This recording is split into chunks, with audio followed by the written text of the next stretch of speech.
Hello everyone, welcome to my channel पर नए हो तो चैनल को सब्सक्राइब करें। तो बिना किसी देरी के शुरू करते हैं। तो एपिसोड की शुरुआत में दिखाते हैं कि जीनो ज़ुकाई के पास आके उससे ग्रीटिंग करता है और फिर बताता है कि राजकुमारी इस बात पे ज़्यादा गुस्सा नहीं हुई, यानी उन्हें कोई भी प्रॉब्लम नहीं है। और इस बात पर तो ज़ुकाई को बहुत ही ज़्यादा गुस्सा आ जाता है और कहता है कि हेडुंग को जल्दी से मेरे रूम से बाहर निकालो। फिर इन दोनों के जाने के बाद वहाँ पर जियान आता है, जो कि सोचता है कि जीनो तो ज़ुकाई के आगे झुकता है और एल्ड्रिस के सामने ही झुकता है। फिर ये जियोन के आगे क्यों झुक के बात कर रहा है, कहीं मेरा शक सच तो नहीं है।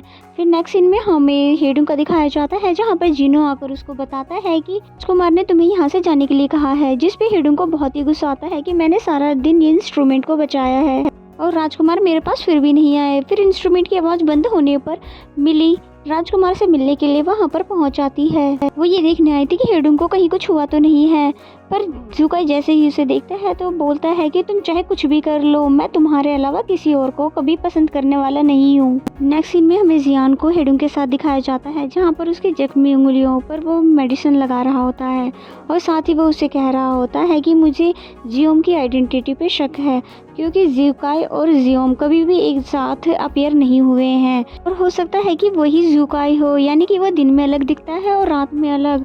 अगर उसके इंटरनल फोर्सेस को जगाया जाए तो हो सकता है आइडेंटिटी रिवील हो जाए, जिस पे हेडुंग बोलती है मेरे पास इसके लिए एक आइडिया है। फिर नेक्स्ट सीन में हमें पॉइजन मास्टर को दिखाया जाता है, जो कि फिर से सुई के पास आया था और फिर इस बार तो उसने उसको याद दिलाने के लिए उस लेडी को भी उसी के हाथ से मरवा दिया ताकि उसे सब कुछ याद आने लगे। और फिर बताता है कि आज से 5 साल पहले तुमने मेरा प्लान खराब कर दिया था, क्योंकि तुम ज़ुकाई को पसंद करने लगी थी और मैं तुम्हें बता रहा हूँ कि ज़ुकाई सच्चे प्यार को डिजर्व ही नहीं करता, क्योंकि उसने किसी और लड़की से शादी कर ली है और मुझे पूरा यकीन है कि उस लड़की का होली पर्ल से कुछ न कुछ तो लेना देना जरूर है। और अब जब सुही की भी याददाश्त वापस आ चुकी थी, यानी कि पुरानी सारी यादें आ गई थी, तो वो कहती है कि ठीक है फादर, मैं पुरानी गलतियों को दोबारा नहीं दोहराऊंगी, यानी कि वो दोबारा से ज़ुकाई के पास जाकर होली पर्ल लाने में उसकी मदद करेगी। एंड देन नेक्स्ट सीन में हमें जियोम को दिखाते हैं, जो कि बिल्कुल लड़कियों की तरह अपने आप को मिरर में देख रहा होता है और फिर हमें पता चलता है कि ये जियोम नहीं बल्कि हेडुंग है। जियोम की आइडेंटिटी को रिवील करने के लिए उसने जियान के साथ ये प्लान बनाया है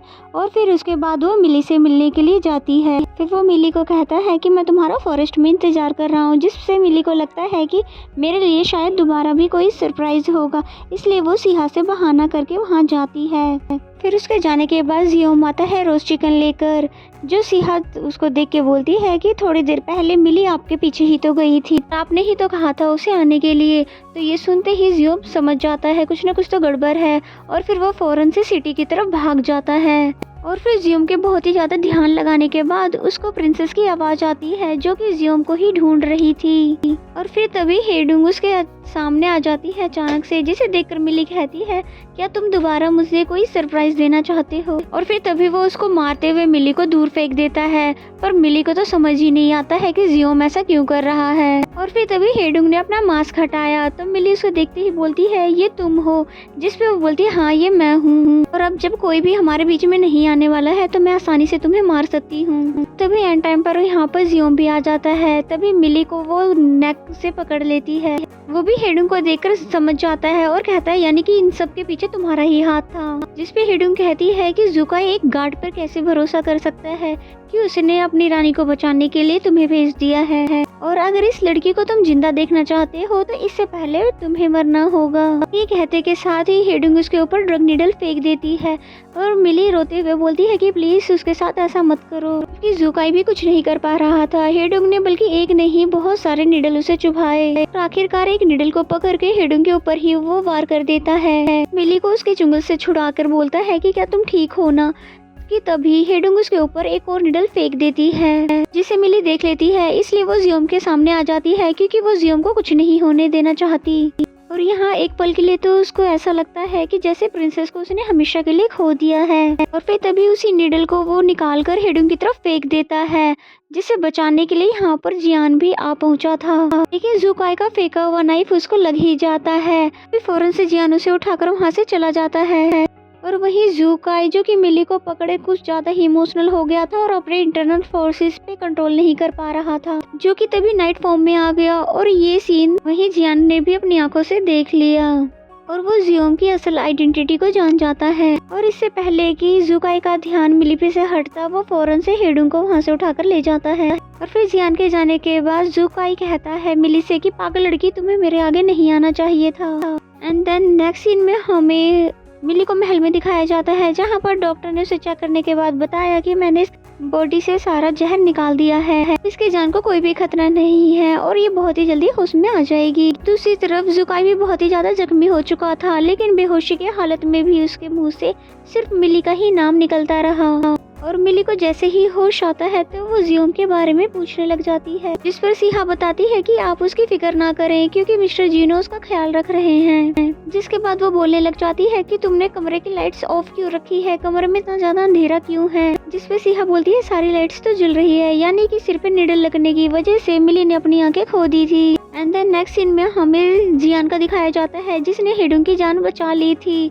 और फिर बोलता है कि हमारा शक बिल्कुल ठीक निकला, जियोम के बारे में वो मेरे सामने ही आ गया था जुकाई के रूप में। नेक्स्ट सीन में हम जुकाई को देखते हैं जो कि होश में आ चुका था। वो सबसे पहले मिली के बारे में पूछने लग जाता है, जिसे जीनो संभालते हुए बताता है कि वो बिल्कुल ठीक है। बस हैरानी की बात ये है कि कुछ समय के लिए उनकी आंखें अभी चली गई है। जुकाई को ये सुनते ही बहुत ज्यादा बुरा लगता है और वो बिना किसी बात की फिक्र किए हुए के रूम में भागने लग जाता है, क्योंकि उसको अभी मिली के अलावा और किसी चीज की परवाह नहीं थी। जबकि जीनो ने बहाने से सीहा को रूम से बाहर भेज दिया। फिर नेक्स्ट सीन में जुकाई बोलता है मिली को कि देखो मुझे बिल्कुल भी चोट नहीं लगी है और मैं बिल्कुल सही सलामत तुम्हारे सामने खड़ा हूँ। इस पर मिली बोलती है कि देखो मैंने अपनी आंखें खो दी है। जिस पे जियोम कहता है कि तुम बिल्कुल फिक्र मत करो, तुमसे वादा करता हूँ कि तुम्हारे आंखें बहुत ही जल्दी ठीक कर दूंगा।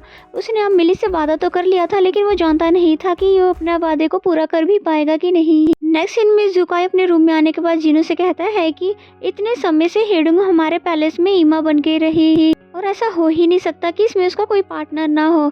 और मुझे लगता है इसमें जियान शामिल है, इसलिए जियान के रूम में कौन आ रहा है और कौन जा रहा है इस बात पर पूरी नजर रखा जाए, ताकि हम सच्चाई का पता लगा सके।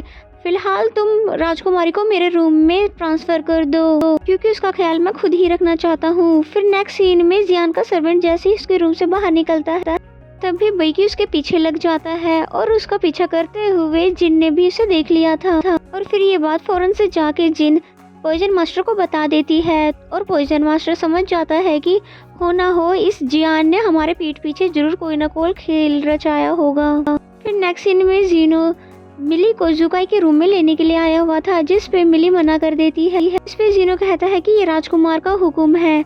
उसके बाद फिर मिली जैसे ही जुकाई के रूम में आती है तो वो जुकाई से जियोम के बारे में पूछने लगती है, जिसपे जुकाई बताता है कि उसका अभी ट्रीटमेंट चल रहा है और वो ठीक है। यहाँ जुकाई उसे पकड़कर बेड तक लेकर जाने ही वाला था, लेकिन मिली उसको टच नहीं करने देती। जो बात जुकाई भी समझ जाता है और फिर एक धागा लेकर आता है और उसको पकड़ा देता है और कहता है तुम इसे फॉलो करते हुए बेड तक आ जाओ। और भले ही मिली के दिल में जुकाई के लिए कोई जगह नहीं थी, फिर भी वो इतना तो जरूर सोचने लगी कि जुकाई एक जेंटलमैन है। फिर जुकाई उसके लिए मेडिसिन लेकर आता है और वो देखता है कि मिली ब्लाइंड होने की वजह से बहुत ही ज्यादा सैड है। तभी जुकाई कहता है कि तुम्हारी आंखें तो डॉक्टर ने कहा है सिर्फ वक्ती तौर पर गई है, अगर तुम टाइम टू टाइम दवाइयाँ खाती रहोगी तो तुम्हारी आंखें जल्दी ठीक हो जाएंगी। तो दवाई खत्म हो जाने के बाद मिली कहती है क्या तुम मुझे कोई स्टोरी सुना सकते हो, क्योंकि मुझे जब भी बचपन में डर लगता था तो मेरी मॉम मुझे स्टोरी सुनाया करती थी। फिर इसके बाद जुकाई उसको कहानी सुनाने लग जाता है, बिल्कुल वैसे ही जैसे उसको जियोम ने सुनाई थी कि उस पे बचपन से ही कितनी सारी जिम्मेदारियां थी और वो अपने दिल की कभी भी नहीं सुन सका। जुकाई की कहानी सुनने के बाद प्रिंसेस को जियोम की याद आने लग जाती है और फिर वो उससे पूछती है क्या ये सच में तुम्हारी ही कहानी है, जिस पे जुकाई उसको बताने लग जाता है। फिर उस प्रिंस की लाइफ में एक दिन एक प्रिंसेस आती है जो कि सबसे अलग थी और सबसे ज्यादा खूबसूरत। उस लड़की से मिलने के बाद उसे पता चला कि प्यार की फीलिंग्स क्या होती है और उस लड़की के लिए वो पूरी दुनिया से लड़ने के लिए भी तैयार हो गया। और मिली भी समझ गई थी कि वो मेरी ही बात कर रहा था, इसलिए वो और कुछ नहीं सुनना चाहती थी, इसलिए कहती है कि बस कर दो, मुझे अब नींद आ रही है। फिर जुकाई उसके जूते उतार कर उसको अच्छे तरह से लेटा देता है और फिर वो जैसे ही जाने ही वाला था ये बोलती है कि प्लीज तुम मत जाओ, यहीं पर तुम मेरे पास ही बैठे रहो, मतलब कि ज्यादा करीब नहीं पर थोड़े से पास में बैठ सकते हो। और जुकाई थोड़ी देर के लिए शांत हो जाता है।